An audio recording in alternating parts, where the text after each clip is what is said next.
পা গুলো সাক্ষী দিবে।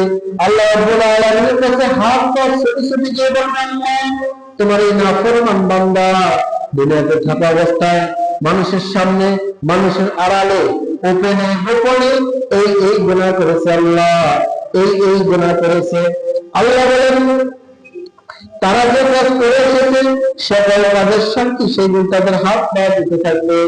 এরপর আল্লাহ বলেন, ওয়ালাউ নাশাউ লাতামাসনা আলা আফওয়াহিহিম ওয়ালাউ নাশাউ লাতামাসনা আলা আ'য়ুনিহিম ফাস্তাবাকুস সিরাতা ফাআন্না ইউবসিরুন।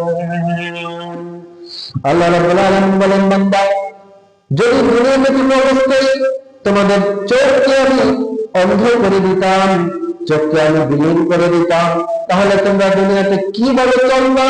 তাহলে তোমরা দুনিয়াতে কিভাবে দুনিয়া দেখতা, দুনিয়ার নিয়ামত দেখতা? আল্লাহ রাব্বুল আলামিন বলেন,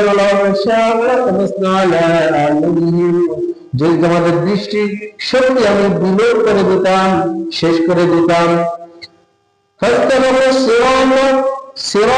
তোমরা রাস্তাঘাট, তোমরা দুনিয়ার রাস্তা, দুনিয়ার পথ চলতে পারতে না, অক্ষর দিয়ে যেতে।